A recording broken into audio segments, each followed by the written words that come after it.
Sarah Martinez grew up in the dusty plains of West Texas, where the horizon stretched endlessly and the nearest neighbor lived 3 miles away.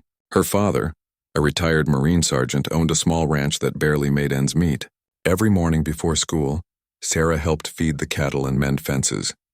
But what she loved most were the afternoons when her father would set up tin cans on fence posts and teach her to shoot. "Breathe steady, Mija," he would say, his weathered hands guiding her small fingers on the old hunting rifle. "The gun is just a tool. Your mind and your heart do the real work." Sarah was only 8 years old when she first hit a can from 50 yards away. Her father's proud smile that day burned into her memory forever.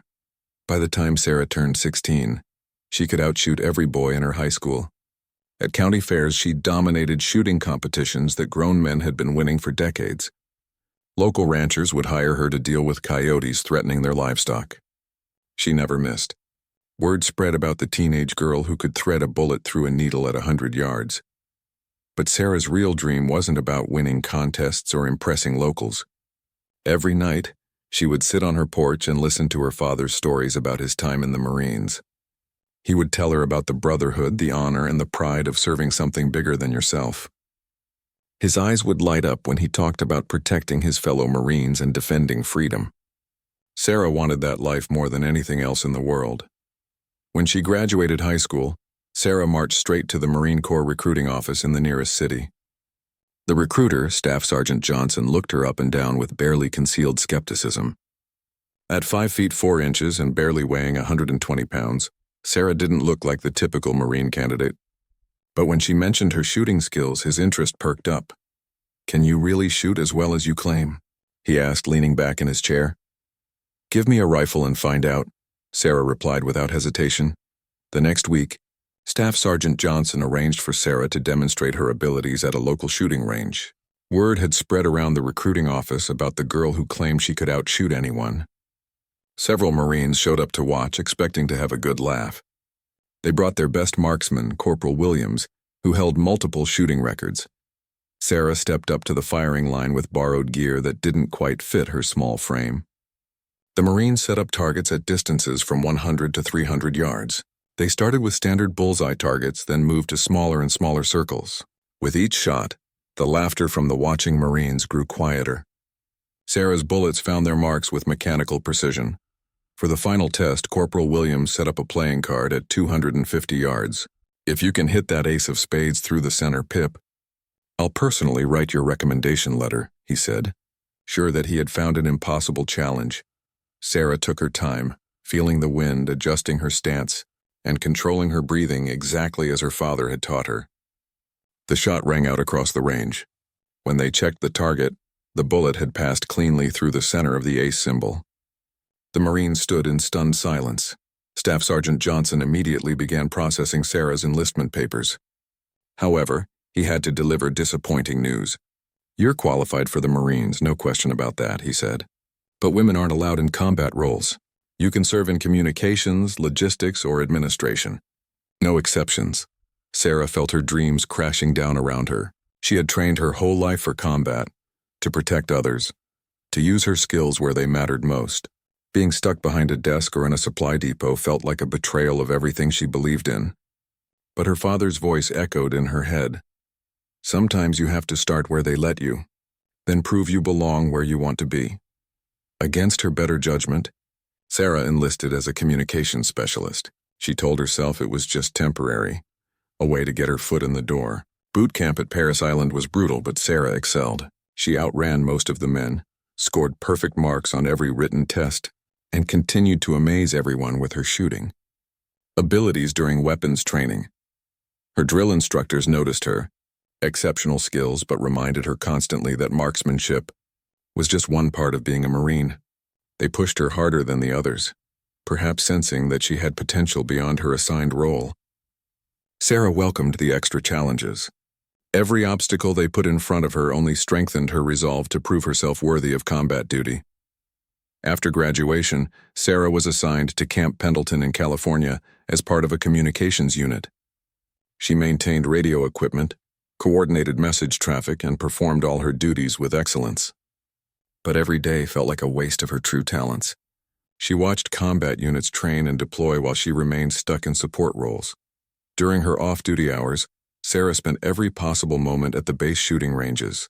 She studied advanced marksmanship techniques, learned about different weapon systems, and practiced in all weather conditions. Other Marines began seeking her out for shooting advice. She helped struggling recruits improve their scores and taught advanced techniques to seasoned marksmen.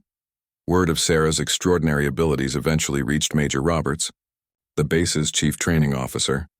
He had served multiple combat tours and understood the value of exceptional shooters. He began quietly including Sarah in advanced training exercises, bending regulations where he could. These unofficial sessions were Sarah's lifeline, keeping her skills sharp and her hopes alive. One evening, as Sarah cleaned her rifle after another perfect shooting session, Major Roberts approached her with a serious expression. "Martinez, I've been watching you for months. Your skills are wasted in communications. I know the regulations, but things are changing. There might be opportunities coming up for someone with your talents. Are you ready to prove yourself when that chance comes?" Sarah looked up from her rifle, her eyes burning with determination. "Sir, I've been ready my whole life." She had no idea that in just a few months, a dangerous mission in Afghanistan would give her exactly the opportunity she had been waiting for. And 50 Marines would owe their lives to the girl who was denied the battlefield. 3 years into her service, Sarah had become something of a legend at Camp Pendleton. Marines from different units would request her help with their marksmanship training. She had an uncanny ability to diagnose shooting problems and fix them quickly. A Marine who had been struggling to qualify would spend an hour with Sarah and suddenly be shooting expert scores. Her reputation spread throughout the base. Major Roberts had been watching Sarah's progress carefully. He knew talent when he saw it, and he also knew that the military was slowly beginning to recognize that women could contribute to combat operations in ways previously unimaginable. Recent conflicts had shown that the lines between combat and support roles were becoming increasingly blurred. Female soldiers were already finding themselves in firefights, whether they were officially assigned to combat units or not. The opportunity Major Roberts had hinted at finally arrived in the form of a classified mission briefing. A Marine Expeditionary Unit was being deployed to Afghanistan to support a critical operation in the mountainous region near the Pakistan border. Intelligence reports indicated that Taliban forces were using the area to smuggle weapons and plan attacks on coalition forces. The terrain was treacherous, with long sight lines and elevated positions that favored defenders. The mission would require exceptional marksmanship skills. The Marines would need to establish observation posts on ridgelines and provide overwatch for convoys moving through dangerous valleys. Traditional infantry Marines were skilled shooters, but this mission demanded someone who could make impossible shots at extreme distances in challenging conditions. Major Roberts found himself in his office at midnight, staring at personnel files and mission requirements. The math was simple but problematic. The mission called for the best marksman available, and that person was Sarah Martinez. But regulations clearly stated that women could not be assigned to direct combat roles. He spent hours researching loopholes and precedents. The next morning, Major Roberts requested a meeting with Colonel Hayes, the base commander. Colonel Hayes was an old-school Marine who had served in Iraq and Afghanistan. He was known for following regulations to the letter, but he was also fiercely protective of his Marines and committed to mission success above all else. "Sir, I have a problem," Major Roberts began, closing the office door behind him. "We have a mission that requires the best marksman we can field, but our best marksman happens to be a woman assigned to communications." Colonel Hayes leaned back in his chair, already sensing where this conversation was headed. "Major, you know the regulations as well as I do. Women are not assigned to combat units. Period. With respect, sir, I'm not talking about assigning her to a combat unit. I'm talking about temporary attachment as a communications specialist who happens to have exceptional marksmanship skills. She would be there to maintain radio communications with the observation posts. The fact that she could also provide sniper support would just be an additional capability." The colonel studied the mission briefing and Sarah's service record for several long minutes. Her scores were indeed extraordinary. More importantly, intelligence reports suggested that the Taliban had positioned their own snipers in the area. Coalition forces were at a significant disadvantage without someone who could engage threats at long range. "Major, If I approve this, it's with the understanding that Corporal Martinez is being attached as a communications specialist. Her primary duty is maintaining radio contact with command. Is that clear? Crystal clear, sir. And if anyone asks, she's there because she's the best communications Marine available for this type of terrain and mission duration. Her marksmanship skills are secondary. Major Roberts nodded, understanding the careful language being used. Both men knew they were bending regulations to their breaking point, but they also knew that Sarah might be the key to bringing all their Marines home alive. Sarah was called to Major Roberts' office that afternoon. She had no idea what to expect, but she could sense something significant was about to happen. The Major's expression was serious, and there were mission folders on his desk that he quickly closed when she entered. Corporal Martinez, how would you feel about a deployment to Afghanistan? Sarah's heart nearly stopped. Sir, I would welcome any opportunity to serve overseas. You would be attached to a Marine unit as their primary communications specialist. The terrain is mountainous, the weather can be brutal, and the enemy is well-trained and well-equipped. It's dangerous work, and there's no guarantee you'll come home. Major, with all due respect, I didn't join the Marines to be safe. When do I leave? Major Roberts smiled despite himself. 2 weeks. You'll need to complete additional training in mountain warfare, cold weather operations, and advanced communications equipment. The training schedule will be intense. Over the next 14 days, Sarah threw herself into preparation with an intensity that impressed even the hardened instructors. She learned to operate in thin mountain air, navigate treacherous terrain, and maintain complex radio equipment in freezing conditions. She practiced shooting at extreme altitudes where bullets behaved differently due to air density. Every spare moment was spent studying maps of the area where she would be deployed. The other Marines in her unit were initially skeptical about having a woman attached to their deployment. They had worked together for months and weren't sure how someone new would fit into their tight-knit group. Staff Sergeant Thompson, the unit leader, was particularly concerned about the additional complications that might arise from having a female Marine in their isolated outpost. Sarah understood their concerns and worked twice as hard to prove herself during training exercises. She carried her full share of equipment, never complained about difficult conditions, and consistently outperformed expectations. Gradually, the Marines began to accept her as a valuable team member rather than a liability.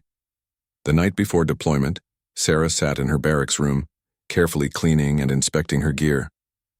Her father had called earlier to wish her luck, and she could hear the pride and worry in his voice. He had given her a small silver cross that had belonged to her grandmother, a woman who had raised 5 children alone during the Great Depression. Your grandmother was the toughest person I ever knew, he had told Sarah. She never backed down from a challenge, and she never let anyone tell her what she couldn't do. You carry her spirit with you. As Sarah packed the cross in her gear, she thought about all the obstacles she had overcome to reach this point. Tomorrow, she would finally have the chance to prove that her skills could make a difference where it mattered most. She had no way of knowing that in just a few weeks, those skills would be put to the ultimate test when 50 Marines found themselves trapped and outnumbered, with only her rifle standing between them and disaster. The helicopter ride into Afghanistan was Sarah's first real taste of what lay ahead. As the aircraft flew low through mountain valleys to avoid enemy detection, she pressed her face against the small window and watched the rugged landscape pass below. The mountains stretched endlessly in every direction, their peaks capped with snow even in summer. The terrain looked like nothing she had ever seen, even in her training.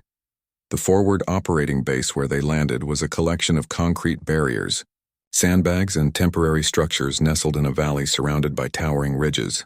Within hours of arrival, Sarah realized that every piece of high ground around the base could potentially hide enemy snipers. The Marines had to be constantly vigilant, moving quickly between buildings and avoiding predictable patterns. Staff Sergeant Thompson briefed the unit on their mission parameters. They would be establishing observation posts on several key ridgelines to monitor Taliban movement through the valley system. Intelligence suggested that enemy forces were using ancient smuggling routes to move weapons and fighters between Afghanistan and Pakistan. The Marines' job was to gather intelligence and call in airstrikes when targets presented themselves. The enemy knows this terrain better than we do, Thompson explained, pointing to detailed topographical maps. They've been fighting in these mountains for generations. Our advantage is technology, training, and discipline. We stick to our protocols, watch each other's backs, and nobody takes unnecessary risks. Sarah studied the maps intently, memorizing elevation changes, wind patterns, and sight lines. As the unit's communications specialist, she would be responsible for maintaining contact between the observation posts and the command center. But she also knew that her marksmanship skills might be needed if the enemy discovered their positions. The team's first mission was to establish an observation post on a ridge designated as Hill 394. The climb took 6 hours, carrying heavy packs loaded with communications equipment, weapons, ammunition, and supplies for a week-long deployment. The thin mountain air made every step a struggle, but Sarah kept pace with the other Marines without complaint. The observation post was little more than a camouflaged position among the rocks, offering a commanding view of the valley below. Sarah set up her communications equipment, while the other Marines established fields of fire and camouflaged their position. From their vantage point, they could see for miles in every direction. For the first 3 days, the mission proceeded according to plan. Sarah maintained regular radio contact with the base while the Marines observed and documented enemy movement patterns. They spotted several suspicious groups moving through the valley, but nothing that warranted immediate action. The enemy seemed unaware of their presence. On the 4th day, everything changed. Sarah was monitoring radio traffic when she heard urgent transmissions from another observation post 5 miles to the north. A Marine unit had been discovered by Taliban forces and was under heavy attack. The enemy had surrounded their position and was closing in. The Marines were outnumbered 3-1 and running low on ammunition.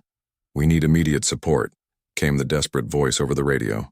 "Multiple casualties cannot maintain position much longer." The trapped Marines were beyond the range of effective artillery support from the base. Helicopter extraction was impossible due to enemy anti-aircraft weapons in the area. The nearest friendly forces were hours away. Sarah listened in growing horror as the situation deteriorated rapidly. Staff Sergeant Thompson studied his maps and made quick calculations. The trapped Marines were at the extreme range of accurate rifle fire, nearly 800 meters away across a deep valley. Even for an expert marksman, hitting targets at that distance would be extremely challenging.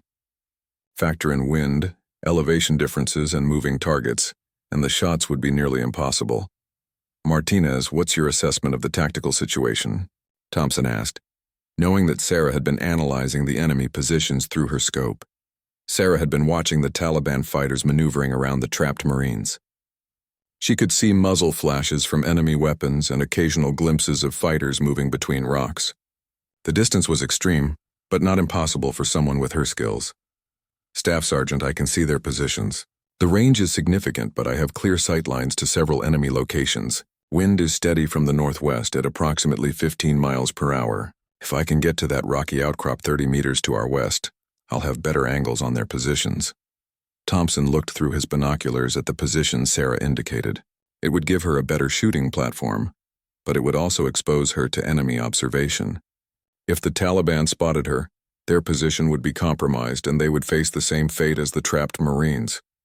"Martinez, that's a hell of a long shot under difficult conditions. And if you miss or if they spot you, we're all in serious trouble." Sarah was already calculating distance, wind speed, and bullet drop. The shots would require everything she had learned, every technique her father had taught her, and skills she had developed through years of practice. The lives of fellow Marines hung in the balance. "Staff Sergeant, those Marines are running out of time. I can make these shots." Thompson studied Sarah's face, seeing the same determination and confidence that had impressed him during training. He had watched her shoot during exercises and knew her capabilities were extraordinary. But this wasn't a training exercise. This was life and death for 50 Marines trapped in an impossible situation.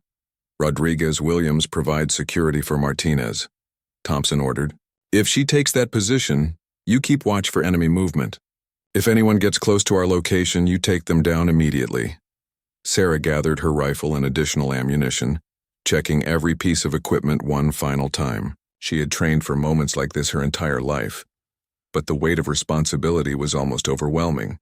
50 Marines were counting on her ability to make shots that most snipers would consider impossible. As she prepared to move to the exposed shooting position, Sarah thought about her father's words from years ago. "The gun is just a tool. Your mind and your heart do the real work." She steadied her breathing, cleared her mind of everything except the task ahead, and prepared to prove that she belonged on the battlefield. The radio crackled with another desperate transmission from the trapped Marines. Taking heavy casualties. Cannot hold position much longer. Where is that support? Sarah looked through her scope at the enemy positions nearly half a mile away and whispered a quiet prayer. In the next few minutes, she would either save the lives of 50 Marines or watch helplessly as they were overrun. Everything she had worked for, everything she had dreamed of came down to this moment. Sarah moved carefully to the exposed rocky outcrop, staying low and using natural cover to conceal her movement. Every step had to be deliberate and quiet. The Taliban fighters were focused on the trapped Marines, but any sudden movement or sound could draw their attention to her position. Rodriguez and Williams followed at a distance, positioning themselves to provide security while she took her shots. The new position gave Sarah a much better view of the battlefield. Through her scope, she could see the trapped Marines huddled behind inadequate cover while Taliban fighters maneuvered to surround them completely. Muzzle flashes erupted from multiple enemy positions as the attack intensified. Several Marines appeared to be wounded, and their return fire was becoming sporadic. Sarah began her systematic assessment of the tactical situation. She identified at least 12 enemy positions with Taliban fighters using rocks, trees, and natural depressions for cover. The enemy had clearly planned this ambush carefully, positioning themselves to create overlapping fields of fire that made movement impossible for the trapped Marines. The first target she selected was a Taliban fighter with a rocket-propelled grenade who was maneuvering to get a clear shot at the Marine position. If he succeeded in launching that RPG, it would likely kill or wound several Marines and destroy their remaining cover. Sarah estimated the range at 760 meters with a crosswind of approximately 12 miles per hour. Sarah adjusted her scope settings, accounting for the extreme range and environmental conditions. The bullet would take nearly a full second to reach the target, during which time wind could push it significantly off course. She also had to account for the bullet's trajectory, which would drop several feet over that distance. The Taliban fighter was partially concealed behind a large boulder, presenting only occasional opportunities for a clear shot. Sarah controlled her breathing and waited patiently for the right moment. Her father's training echoed in her mind.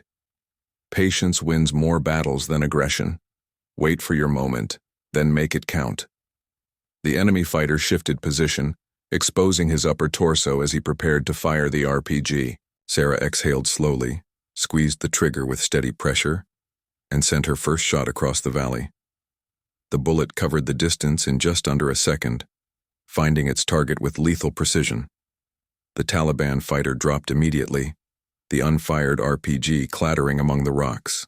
The effect on the battlefield was immediate but concerning. The remaining Taliban fighters realized they were under fire from a new position, but they couldn't immediately locate Sarah's location. Several enemy fighters began scanning the surrounding ridgelines with binoculars, trying to identify the source of the accurate shooting. Sarah quickly identified her second target, a Taliban commander who appeared to be coordinating the attack through hand signals and radio communications. He was positioned behind a fallen tree approximately 800 meters away, protected from the trapped Marines but visible from Sarah's elevated position. This shot would be even more challenging due to the increased distance and the fact that her target was now alert to the presence of a sniper. The commander kept moving, never staying exposed for more than a few seconds at a time. Sarah had to time her shot perfectly. She waited for nearly 5 minutes, tracking the commander's movement pattern and predicting where he would appear next. When he finally exposed himself to signal another group of fighters, Sarah was ready. Her second shot crossed the valley and found its mark, eliminating the Taliban leader and throwing the enemy attack into confusion. The radio crackled with excited voices from the trapped Marines. Unknown sniper, you just saved our lives. That was incredible shooting. Can you maintain support? Sarah keyed her radio microphone. This is Overwatch. I have eyes on multiple enemy positions. Maintain cover and prepare to move on my signal. With their commander down and their RPG threat eliminated, the Taliban fighters began to retreat from their advanced positions. But several enemy snipers remained in concealed locations, continuing to pin down the Marines with accurate fire. Sarah systematically began hunting these remaining threats. The third target was a Taliban sniper, positioned in a cluster of rocks 900 meters away. He had been firing on the Marines with deadly accuracy, and his position was nearly invisible from their location. But from Sarah's elevated vantage point, she could see the muzzle flash each time he fired. This would be the longest shot of her career, at the very edge of what was possible even with perfect conditions. The wind had shifted slightly, now coming from the southwest at varying speeds. Sarah had to make multiple calculations for bullet drop, wind drift, and target movement. She waited for the enemy sniper to fire again, noting his exact position when the muzzle flash revealed his location. Sarah adjusted her aim point several feet to account for wind drift and bullet drop. She controlled her breathing, steadied her rifle on a solid rest, and made the shot that would define her military career. The bullet traveled for over a second, arcing high over the valley before finding its target with impossible precision. The enemy sniper was eliminated instantly, removing the greatest threat to the trapped Marines. "Overwatch, that was a 900-meter shot," came the amazed voice over the radio. "How the hell did you make that shot?" Sarah was already scanning for additional targets, but the remaining Taliban fighters had begun a hasty retreat. Her accurate shooting had broken their attack and demonstrated that they were facing a marksman of extraordinary skill. The psychological effect was as important as the tactical impact. "All Marines, this is Overwatch. Enemy forces are withdrawing to the north. You have a window for extraction. Move quickly and maintain dispersion." Staff Sergeant Thompson had been watching Sarah's performance through binoculars, hardly believing what he was witnessing. He had seen expert marksmen in action before, but Sarah's shooting under these conditions was in a class by itself. She had made 3 impossible shots under extreme pressure and saved the lives of 50 Marines. As the trapped Marines began their extraction under Sarah's overwatch, Thompson realized that he was witnessing history. This young woman had just proven beyond any doubt that she belonged on the battlefield. Her gender was irrelevant compared to her extraordinary skills and courage under fire.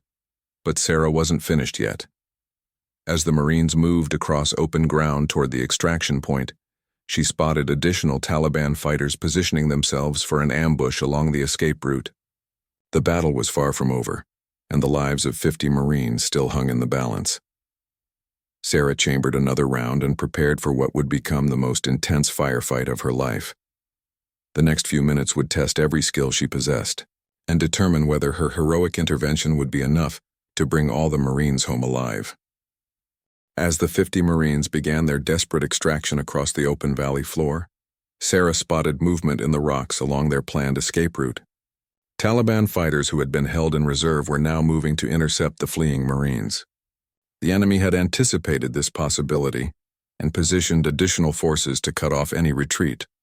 Through her scope, Sarah counted at least 8 Taliban fighters taking positions in a natural choke point where the Marines would have to pass. The terrain funneled the escape route through a narrow passage between 2 rocky outcrops, creating a perfect ambush site. If the Marines entered that kill zone without knowing about the threat, they would be slaughtered. All Marines, this is Overwatch," Sarah called urgently into her radio. "Enemy fighters are positioning for ambush at grid reference 47238. Do not proceed through the northern passage.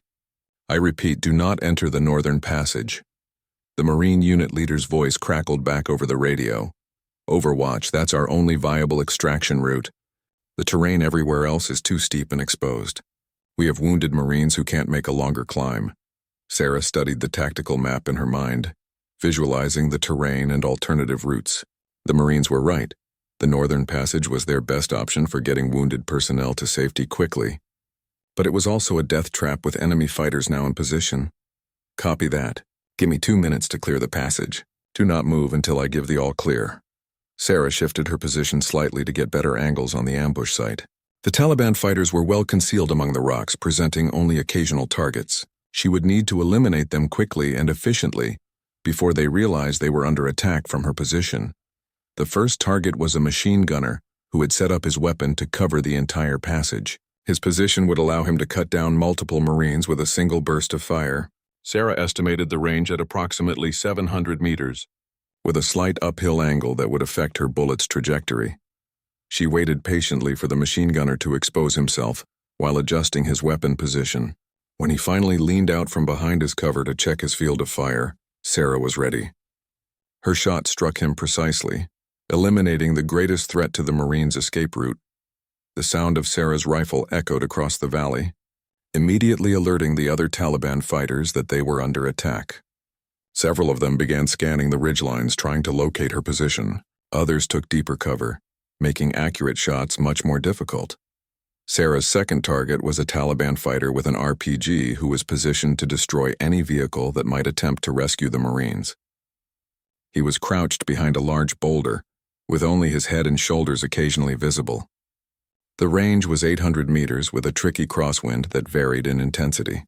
She tracked his movement pattern for 30 seconds, noting that he exposed himself every 15 seconds to scan for targets. Sarah timed her shot perfectly, firing just as he leaned out to check the valley below. The bullet found its mark, eliminating another critical threat. The remaining Taliban fighters had now identified the general direction of Sarah's fire, but the extreme range made it difficult for them to return accurate fire. Several enemy fighters began moving to better positions, hoping to either escape or get close enough to effectively engage her. Sarah systematically hunted the remaining threats, making shot after shot at extreme ranges. Each target eliminated made the passage safer for the escaping Marines, but it also revealed more about her position to the enemy. She knew that eventually the Taliban would coordinate their fire accurately enough to force her to move. Her fourth shot eliminated a Taliban sniper who had been trying to engage her position. The range was nearly 1,000 meters, requiring Sarah to aim well above her target and account for significant wind drift. When the bullet found its mark, she heard gasps of amazement from the Marines providing her security. "Martinez, that was incredible shooting," Rodriguez whispered. "But they're starting to zero in on our position. We're getting incoming fire from multiple directions." Sarah could hear bullets whistling overhead and striking the rocks around her position. The Taliban fighters had called in reinforcements and were coordinating their fire more effectively. Soon her position would become untenable. "All Marines, this is Overwatch. The passage is cleared of immediate threats, but you need to move now. I'm taking increasing fire and may need to displace soon."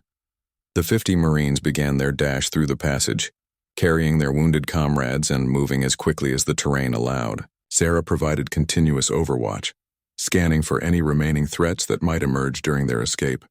As the last group of Marines entered the passage, Sarah spotted additional Taliban fighters emerging from concealed positions further down the valley. These fresh enemy forces were moving to cut off the Marines' escape route at a different location. The battle was expanding, and Sarah realized she might be the only thing standing between 50 Marines and complete disaster. Staff Sergeant Thompson monitored the situation through his binoculars while coordinating with the base for additional support. "Martinez, we've got helicopter gunships inbound, but they're still 20 minutes out. Can you keep those Marines covered until then?" Sarah was already engaging the new threats, making rapid shots at multiple targets across the valley. Her ammunition supply was running low, and the enemy fire directed at her position was becoming more accurate with each passing minute. Bullets struck the rocks inches from her head, sending fragments of stone flying in all directions. "I can hold them off," Sarah replied, chambering another round. "But I'm going to need more ammunition soon." Williams crawled forward with additional magazines, risking enemy fire to keep Sarah supplied. "Here's everything we've got. Make it count." As Sarah loaded fresh ammunition, she could see the Marines making steady progress through the valley below. They were still vulnerable, but they were moving away from the initial ambush site and getting closer to areas where supporting fire could reach them. Every minute Sarah could buy them increased their chances of survival. But the Taliban were not giving up easily. More enemy fighters were arriving, and they were beginning to coordinate their attacks more effectively. Sarah realized that the most dangerous part of the battle was just beginning, and she would need every skill she possessed to keep the Marines alive until help arrived. The intensity of enemy fire directed at Sarah's position had increased dramatically. Taliban fighters were coordinating their attacks, with some providing suppressing fire while others maneuvered to better positions. Bullets cracked overhead constantly, and the rocky outcrop where Sarah was positioned began to show significant damage from repeated impacts. "Martinez, we need to move," Rodriguez shouted over the sound of incoming fire. "They've got our range now." Sarah knew he was right, but moving would mean abandoning her overwatch position just when the Marines below needed her most. Through her scope, she could see that the escaping Marines were still in danger. Fresh Taliban reinforcements were arriving from multiple directions, and several enemy fighters were positioning themselves for another ambush attempt. Negative. Those Marines are still in the open. I'm not leaving them exposed. Sarah continued engaging targets despite the increasing risk to her own position. A Taliban fighter with a light machine gun had established a position that allowed him to fire on both Sarah's location and the escaping Marines. She had to eliminate him immediately before he could inflict casualties on either group. The range to the machine gunner was 600 meters across broken terrain that provided him with excellent cover. Sarah could see only small portions of his position when he shifted to fire at different targets. She would have to time her shot perfectly during one of his brief exposures. As bullets continued to strike around her position, Sarah forced herself to remain calm and focus on the shot. The machine gunner fired a long burst at the Marines below, then shifted his position to engage Sarah's location. In that brief moment of transition, he exposed enough of his body for a precision shot. Sarah's bullet struck the machine gunner's center mass, eliminating the threat instantly. But her muzzle flash had given the enemy fighters a precise fix on her location. Within seconds, concentrated fire from multiple positions began striking the rocks around her with devastating accuracy. "We have to move now," Williams yelled, as fragments of shattered rock flew in all directions. Sarah grabbed her rifle in essential gear, then began a tactical withdrawal to a secondary position 30 meters away. The movement was extremely dangerous as it required crossing open ground while under direct enemy observation. Rodriguez and Williams provided covering fire, but the volume of incoming rounds made survival a matter of luck as much as skill. A Taliban bullet grazed Sarah's left shoulder as she dove behind a new cluster of rocks. The wound was minor, but served as a stark reminder of how close death was during every second of the engagement. She quickly checked her gear and established a new firing position, while blood seeped through her uniform. From her new location, Sarah had a different perspective on the battlefield. She could see that the 50 Marines had made significant progress toward safety, but they were approaching another danger area. A group of Taliban fighters had positioned themselves in a cluster of buildings that dominated the Marines' planned route to the extraction point. "All Marines, this is Overwatch. You have enemy contact ahead at the village complex. Approximately 6 fighters in defensive positions. Recommend you halt and wait for me to clear the area." The Marine unit leader's voice came back immediately. "Overwatch, we have multiple wounded Marines who need immediate medical attention. We can't afford to stop now. Can you provide suppressing fire while we push through?" Sarah studied the enemy positions through her scope. The Taliban fighters had chosen their locations well, with overlapping fields of fire and excellent cover. Eliminating them would require multiple precision shots in rapid succession, something that would be extremely difficult given the distance and her current tactical situation. "Copy that. Beginning suppression now. Move fast when I start shooting." Sarah began engaging the Taliban positions in the village, firing as rapidly as accuracy would allow. Her first shot eliminated a fighter who was manning a heavy machine gun that could have devastated the Marine formation. Her second shot targeted an RPG gunner who was preparing to fire on the approaching Marines. The sustained shooting drew intense enemy fire back toward Sarah's position. The Taliban fighters who had been hunting her were now coordinating their attacks more effectively. Bullets struck the rocks around her with machine-like precision, making it nearly impossible to maintain accurate fire. "Incoming helicopters," Thompson shouted over the chaos. "Gunships are 2 minutes out." Sarah could hear the distant sound of rotor blades, but 2 minutes might as well have been 2 hours given the current tactical situation. The Marines below were still exposed and taking fire from multiple directions. Several more had been wounded during their movement through the village area. Taliban fighter armed with a sniper rifle had taken position in a tower that gave him excellent visibility over the entire battlefield. He began engaging both Sarah's position and the Marines below with devastating accuracy. Sarah watched in horror as one of his shots struck a Marine who was helping carry a wounded comrade. The enemy sniper was over 900 meters away, positioned in a stone tower that provided excellent protection. Only his rifle barrel and a small portion of his head were visible when he fired. Sarah would need to make a nearly impossible shot through a window opening barely larger than the scope she was using. Sarah steadied her rifle against the most solid rest she could find and began calculating the complex ballistics required. For such an extreme shot, the wind had shifted again, now coming from multiple directions as air currents swirled around the mountain peaks. The bullet would have to travel for over a second through varying wind conditions to reach its target. The enemy sniper fired again, his shot narrowly missing another Marine. In that instant, when his muzzle flash revealed his exact position, Sarah sent her most difficult shot of the engagement across the valley. The bullet arced high over the terrain, then dropped precisely through the narrow window opening to eliminate the threat. The helicopter gunships finally arrived, their rockets and machine guns devastating the remaining Taliban positions. But Sarah had already done the crucial work. Her incredible marksmanship had broken the enemy attacks and kept 50 Marines alive long enough for air support to arrive. As the sound of battle finally began to fade, Sarah slumped against the rocks, exhausted and wounded but victorious. She had fired over 30 rounds at extreme ranges under the most difficult conditions imaginable. Her shooting had been perfect when perfection was the only thing that could save lives. Staff Sergeant Thompson reached her position as the helicopters continued their attack runs against fleeing Taliban fighters. Martinez, that was the finest display of marksmanship I've ever witnessed. You saved the lives of 50 Marines today. Sarah looked down at the valley where medics were treating the wounded Marines she had fought so hard to protect. Every one of them was alive because her aim had been true when it mattered most. The girl who had been denied the battlefield had finally proven that she belonged there. The helicopter extraction of the 50 Marines proceeded smoothly under the protection of the gunships that continued to patrol the area. Sarah watched through her scope as each wounded Marine was carefully loaded onto the medical evacuation helicopters. Despite the intensity of the firefight, all 50 Marines had survived, though several would require extensive medical treatment for their wounds. As the last helicopter disappeared over the mountain ridges, Sarah finally allowed herself to feel the full impact of what had just occurred. Her shoulder wound throbbed, her hands shook from exhaustion and adrenaline, and her ears rang from hours of intense gunfire. But more than anything else, she felt a profound sense of satisfaction that her skills had made the difference between life and death for 50 fellow Marines. The ride back to the forward operating base was subdued. The Marines in Sarah's unit were processing what they had witnessed, and word was already spreading throughout the base about the incredible marksmanship display that had saved an entire Marine unit from annihilation.